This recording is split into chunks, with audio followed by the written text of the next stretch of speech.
Selamat pagi dan shalom, salam sukacita untuk kita semua. Semoga kita semua dalam keadaan sehat. Ya, kita bertemu lagi dalam Renungan Harian Toraya edisi Kamis 18 Agustus tahun 2022. Sebelum kita bersama-sama merenungkan sebagian dari firman Tuhan sebagai landasan kita pada hari untuk menjalani aktivitas kita, mari kita bersatu dalam doa, kita berdoa. Tuhan Allah Bapa kekal dalam kerajaan sorga, Bapa yang sangat baik dalam kehidupan kami, terima kasih karena hari ini Engkau masih memberkati kami dan memberikan kami nafas kehidupan. Ya Bapa, pada saat ini juga kami akan bersama-sama merenungkan sebagian dari firman-Mu. Kiranya Engkau memampukan kami dengan kuasa Roh Kudus-Mu, sehingga kami bisa memahami akan firman-Mu. Ya Bapa, ini menjadi doa kami. Ampuni segala dosa kami. Dalam nama Yesus kami berdoa dan mengucap syukur. Amin. Pembacaan kita pada hari ini terambil dalam Bilangan pasal 15 ayatnya yang ke-32 sampai ayatnya yang ke-36. Yang berjudul Orang yang melanggar peraturan Sabat. Saya akan membacakan ayat yang ke-35 hingga ayatnya yang ke-36. Lalu berfirmanlah Tuhan kepada Musa, orang itu pastilah dihukum mati. Segenap umat Israel harus melontari dia dengan batu di luar tempat perkemahan. Lalu segenap umat menggiring dia keluar tempat perkemahan.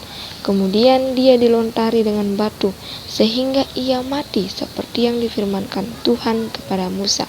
Amin, firman Tuhan. Ya, renungan kita pada hari ini diberi judul Dihukum karena melanggar hukum. Dihukum karena melanggar hukum. Dalam bahasa Toraja, dihukum bilana utengkai atoran. Ya, beberapa waktu yang lalu ada video viral tentang seorang ibu pengendara sepeda motor. Seorang ibu tersebut terkena razia polisi karena ia tidak menggunakan helm dan tidak membawa surat-surat kendaraannya. Namun, sang ibu justru marah dan merasa tidak terima ketika motornya ditilang. Dia masih tidak sadar akan kesalahannya, sampai harus memukul Pak Polisi yang menjalankan tugasnya tersebut. Dengan tenang, Pak Polisi hanya menjawab, "Karena ibu melanggar, makanya kami tilang," kata Pak Polisi tersebut.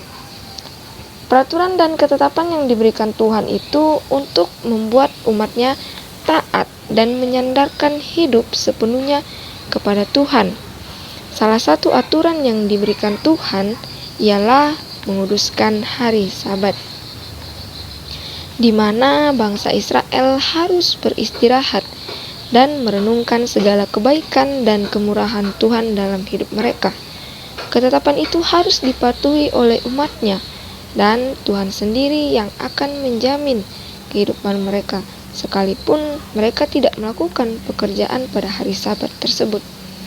Tetapi seorang malah kedapatan sedang bekerja. Ia mengumpulkan kayu api di padang gurun. Ada kekhawatiran dalam dirinya, sehingga orang tersebut bekerja dan melanggar perintah Tuhan.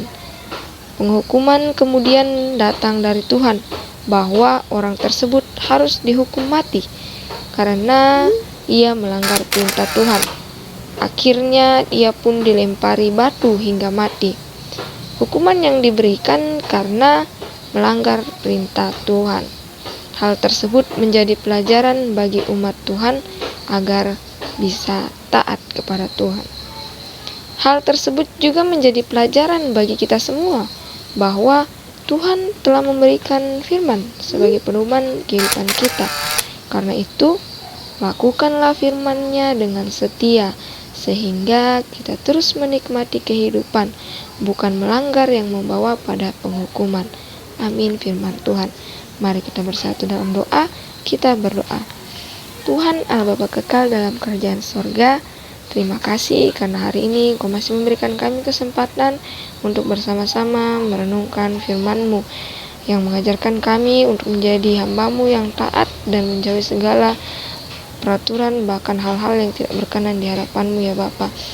Berkati kami semua, mampukan kami dengan kuasa Roh Kudus-Mu, sehingga kami bisa menjalani kehidupan kami dengan penuh hikmat dan takut akan Engkau. Kiranya dalam kehidupan kami, nama-Mu terus dipermuliakan. Ya Tuhan, segala aktivitas kami pada hari ini, kami serahkan semua ke dalam tangan pengasihan-Mu. Ya Bapa, ampuni segala dosa kami. Engkau memberkati kami, sehingga kami bisa menjadi berkat dimanapun Tuhan tempatkan kami. Ya Tuhan, ini menjadi doa kami, ampuni segala dosa kami. Dalam nama Yesus kami berdoa dan mengucap syukur. Amin.